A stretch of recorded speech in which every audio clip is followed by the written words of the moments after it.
अंबिकापुर से खबर, जहां सरगुजा में बिजली गिरने से हादसा हो गया। 2 बच्चों की दर्दनाक मौत हो गई। 2 सगे भाई गंभीर रूप से झुलस गए हैं। अस्पताल में दोनों का इलाज चल रहा है। डॉक्टरों ने उनकी भी हालत स्थिर बताई है। हल्की बारिश के दौरान यह हादसा हुआ था। गांव में मातम पसरा है, दहशत का माहौल है।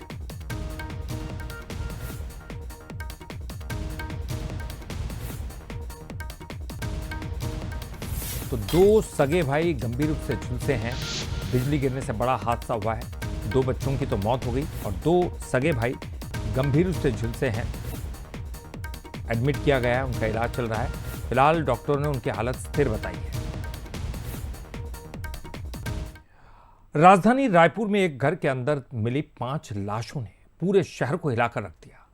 कारोबारी साजिद अली, उसकी पत्नी और 3 बच्चों की मौत अब सिर्फ एक हादसा नहीं बल्कि कई अनसुलझे सवालों वाली क्राइम मिस्ट्री बन गई है। घर में मिले सबूत, संदिग्ध लोगों की आवाजाही और आर्थिक परेशानियां, पुलिस हर पहलू की जांच कर रही है। ये क्राइम रिपोर्ट देखिए।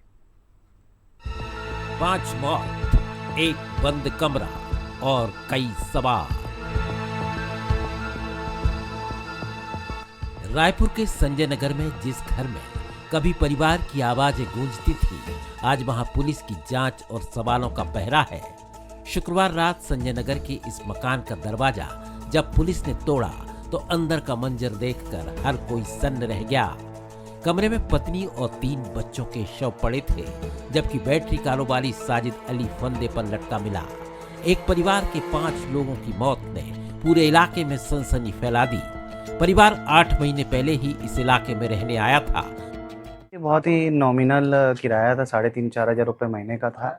और कभी ऐसा नहीं हुआ कि इन्होंने कभी मतलब ऊपर नीचे किया, हमेशा टाइम से किराया दिया। और कई बार इनसे फ़ोन में मेरी बात होती थी। 2 दिन पहले भी मेरे को फ़ोन किए थे, कुछ बोर का इशू हुआ था, तो उस समय भी मेरे को ऐसा नहीं लगा कि कोई परेशानी में या किसी टेंशन में है। बहुत ही नॉर्मल बात कर रहे थे। तो उनके भाई मुझे मिले थे तो बता रहे थे कि 20 लाख रुपए का इनके ऊपर कर्जा है। तो मुझे ऐसा लगता है कि शायद आर्थिक तंगी की वजह होगी। कुछ ना कुछ कोई ना कोई पड़तालित किया है उन्होंने।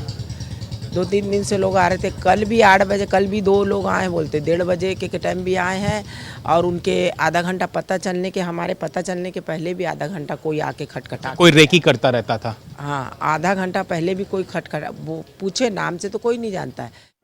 पुलिस को मौके से खाने पीने का सामान और कीटनाशक की शीशी मिली है। मृतकों के मुंह से झाग निकलने की बात भी सामने आई है। मोहल्ले वालों के मुताबिक 3 से 4 युवक लगातार घर आ रहे थे। अब पुलिस इन युवकों की पहचान करने में जुटी है। उनका साजिद से क्या कनेक्शन था, क्या पैसों का कोई लेन देन था या फिर कोई और वजह? इन सवालों के जवाब तलाशे जा रहे हैं। माइट भी फाइनेंशियल भी एक स्ट्रेस होता है, बट और भी चीज़ें होती है परिवार में, और भी सारी समस्याएं हो सकती हैं। तो एग्जैक्टली अभी बहुत जल्दी होगा अगर हम किसी भी कंक्लूजन पर पहुंचे। अभी जो भी उनके मोबाइल फ़ोन्स और जितने भी अंदर साक्ष्य मिलते हैं, डॉक्यूमेंट्स, उसके हिसाब से फिर इन्वेस्टिगेशन आगे किया जाएगा। बैकग्राउंड क्या था, क्या काम करते थे? रायपुर के इस सामूहिक आत्महत्या कांड में फिलहाल कई सवाल हैं और जवाबों का इंतजार है। एक घर, 5 मौतें और कई अनसुलझी कड़ियां। सच क्या है, ये पुलिस जांच, पोस्टमार्टम और FSL की रिपोर्ट के बाद ही सामने आ पाएगा। अनंत शर्मा, बंसल न्यूज, रायपुर।